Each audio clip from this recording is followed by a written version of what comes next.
Chargesheet मधले Santosh देशमुखांचे photo पाहिलेत? अंगावर अक्षरशः शहारे येतील. एकदा पहाच. सगळ्यांनी ते फोटो दाखवलेत. आम्ही पण दाखवणार आहोत. पैशाच्या लोभापायी माणसाचा मेंदू कसा आणि किती सडू शकतो हे या घटनेतून स्पष्ट होत आहे. माणूस हा माणूस न राहता हैवान किंवा राक्षस कसा होतो तेच यातून दिसतं.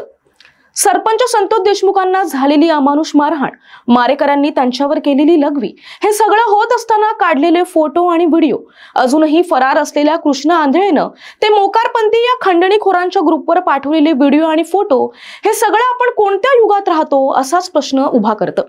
काय चूक होती हो संतोष देशमुखांची? त्यांच्या वाटेला असा मृत्यू का आला? का त्यांची एवढ्या क्रूर पद्धतीनं हत्या झाली? त्या सुदर्शन घुलेच्या कारमध्ये नेमकं काय सापडलं? जर SIT आणि CID नसती तर या प्रकरणाचा असा तपास लागला असता का? बीडच्या पोलिसांमध्ये एवढं पुढे जाण्याची हिंमत होती का? मुख्यमंत्री देवेंद्र फडणवीस यांनी स्थापन केलेल्या SIT आणि CIDनं या खुनाचा आणि खुनाच्या कटाचा उलगडा केलाय आणि त्यातूनच देशमुखांच्या वाटेला एवढं वाईट मरण का आलं या प्रश्नाचं उत्तरही समोर आलंय. या प्रश्नाचं उत्तर ऐकण्यासाठी आणि तपासातले बारीक सारीक डिटेल्स जाणून घेण्यासाठी कृपया हा व्हिडिओ शेवटपर्यंत पहा. पण त्याआधी तुम्ही चॅनलवर नवे असाल तर आधी चॅनलला सबस्क्राईब करा, व्हिडिओला लाईक करा आणि शेअर करायला अजिबात विसरू नका.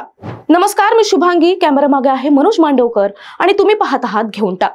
अखेर धनंजय मुंडे यांनी राजीनामा दिला. त्यांना तो द्यावाच लागणार होता, पण जरा उशीर झाला एवढंच.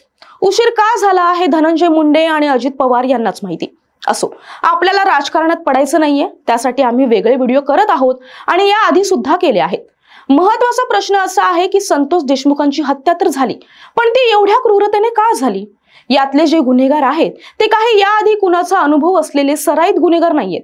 एखाद दुसरा असेलही आणि त्याचा खून वाल्मिक कराडच्या आशीर्वादानं पोलिसांना झाकून टाकलाही असेल. पण ज्या पद्धतीनं देशमुखांची हत्या झाली ते अनेक प्रश्न निर्माण करते. आधी एक थेअरी अशी होती की कोणीतरी अत्यंत जुनी दुश्मनी काढली असेल आणि म्हणून अत्यंत त्वेषानं आणि अत्यंत रागानं देशमुखांचा प्राण गेल्यावरही त्यांना पुन्हा पुन्हा मारण्यात आलं असावं. पण ही थेअरी खोटी ठरली. खंडणीखोरांनीच त्यांचा अमानुषपणे जीव घेतलाय. चार्जशीटमध्ये संपूर्ण घटनाक्रमाचे डिटेल्स पुराव्यासह सादर सुद्धा करण्यात आले आहेत. एक वॉटर टाईट केस तयार करून, म्हणजेच प्रत्येक घटनेचे सबळ पुरावे गोळा केल्यानंतरच ही चार्जशीट बनवण्यात आली आहे आणि या संपूर्ण घटनेचा सूत्रधार हा वाल्मिक कराडच असल्याचं तपास यंत्रणांनी आपल्या चार्जशीटमध्ये नमूद केलंय. कराडच्या माणसांनी किंवा कराडनं स्वतः अवादा या पवन ऊर्जा कंपनीच्या अधिकाऱ्यांना मागच्या वर्षी 28 मे रोजी खंडणी मागितली होती. पवन ऊर्जा प्रकल्पाचा जो खांब असतो तो शेतकऱ्यांच्या शेतात उभारतात आणि ती पवन ऊर्जा कंपनी शेतकऱ्यांसोबत करार करते आणि दर महिन्याला त्या शेतकऱ्यांच्या खात्यात त्या भाड्याचे पैसे भरते. त्यामुळे अनेक कोरडवाहू जमीन मालकांना पैसे मिळतात आणि हा प्रकल्प शेतकऱ्यांच्या उत्पन्नाचं साधन बनतो. या विषयावर आम्ही एक व्हिडिओ सुद्धा आधीच केलाय, त्याची लिंक सुद्धा डिस्क्रिप्शन मध्ये पाहायला मिळेल. आता हे खंडणी प्रकरण संतोष देशमुखांपर्यंत पोहोचलं होतं. संतोष देशमुख हे पुरेगामी विचारांचे आणि शेतकऱ्यांसाठी, विशेषतः गावकऱ्यांच्या भल्यासाठी काम करणारे नेते होते. कराडच्या गुंडांनी पुन्हा नोव्हेंबरमध्ये 2 कोटींची खंडणी मागितली होती. ही माहिती सुद्धा देशमुखांपर्यंत पोहोचली होती. शेवटी जेव्हा 6 डिसेंबरला कराडचे गुंड अवादा कंपनीच्या कार्यालयात गेले तेव्हा संतोष देशमुखांनी या गुंडांना मारहाण करून पिटाळून लावलं. कंपनीला धमकावल्यानं ही कंपनी जर निघून गेली तर शेतकऱ्यांचं नुकसान होईल याचा त्यांना अंदाज होता आणि म्हणूनच त्यांनी कंपनीला संरक्षण देण्याची भूमिका घेतली होती. आता खंडणी मागितली आणि त्याला गावकरी विरोध करतायत, विशेषतः एक सरपंच गावकऱ्यांच्या पाठीशी उभा आहे हे समजल्यावर वाल्मिक कराडची गँग अक्षरशः बिथरली. जर असेच लोक उभे राहत गेले तर आपल्याला कोणी घाबरणार नाही आणि खंडणी देणार नाही याची कराडला चांगलीच कल्पना होती. आणि खंडणी म्हणजेच इझी मनी, बिन भांडवली धंदा, भीतीचं वातावरण तयार करून कोट्यावधींची माया गोळा करण्याचा सहज सोपा मार्ग. म्हणूनच खंडणीला विरोध करणाऱ्यांना धडा शिकवायचा आणि बीड जिल्ह्यातल्या सगळ्या कंपन्यांना एक संदेश पाठवायचा असा विचार कराडच्या गँगने केला आणि त्यातूनच मग संतोष देशमुखांचं अपहरण झालं. त्यांची क्रूरतेनं हत्या झाली. ही हत्या होत असताना त्याचे व्हिडिओ काढण्यात आले आणि ते बीड जिल्ह्यात सर्क्युलेट करण्यात आले. थोडक्यात काय तर कराड गँगला जो खंडणी देणार नाही त्याचा संतोष देशमुख होईल असा संदेश संपूर्ण जिल्ह्यात पाठवायचा होता. म्हणूनच देशमुखांची एवढ्या क्रूरतेनं हत्या करण्यात आली. SIT आणि CIDची स्थापना झाल्यानंतर त्यांनी आधी खुन्यांचा तपास सुरू केला. त्यांना अटकही केली. त्यातल्या सुदर्शन घुलेच्या मोटारीत त्यांना अत्यंत महत्वाचे पुरावे सुद्धा सापडले. काय आहे ते पुरावे एकदा ग्राफिकच्या माध्यमातून जाणून घेऊयात. 2 गॉगल्स सापडले, सुदर्शन घुलेचे मारहाण करतानाचे काळ्या रंगाचे जॅकेट सापडले, 6 आरसी बुक सापडले, सुदर्शन घुलेचे ATM card, PAN card, 41 inch लांबीचा पाईप सुद्धा सापडला. क्लच वायर लावलेला लोखंडी पाईपही त्यात होता. रक्ताचा डाग असलेला सीट कव्हरचा तुकडाही तिथे सापडला.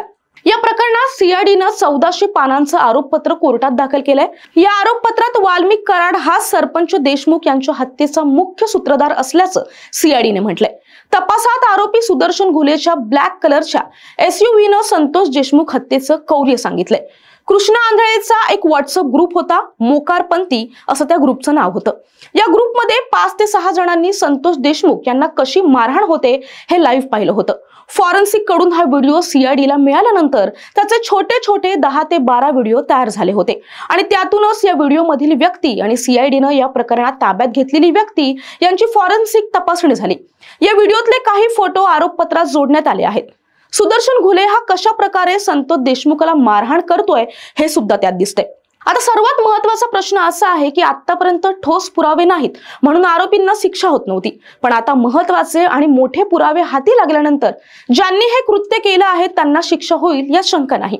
यातल्या प्रमुख आरोपीला फाशी आणि इतरांना जन्मठेप होणार अशी शक्यता सध्या तरी वाटते. शेवटी न्याय देवता काय फैसला देईल तोच महत्त्वाचा. पण SIT आणि CIDनं अत्यंत महत्त्वाचे ठरतील असे पुरावे गोळा केले आहेत यात शंका नाही. तुम्हाला काय वाटतं? एवढे महत्त्वाचे पुरावे समोर आल्यानंतर आकाला आता तरी शिक्षा होईल का?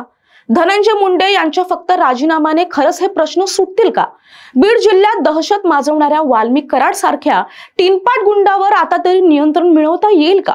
दहशत माजवून खंडणी मागण्याच्या धंद्याचा आता तरी अंत होईल का? तुमचं मत कमेंटमध्ये नक्की व्यक्त करा. व्हिडिओ आवडला असेल तर लाईक करा आणि शेअर करायला अजिबात विसरू नका. आणि हो, चॅनलला सबस्क्राईब करायला सुद्धा अजिबात विसरू नका. तुम्हाला आणखीन कोणत्या विषयावरचे व्हिडिओ पाहायला आवडतील ते सुद्धा आम्हाला कमेंटमध्ये नक्की लिहा. हा व्हिडिओ तुम्ही शेवटपर्यंत पाहिला त्याबद्दल खूप खूप धन्यवाद.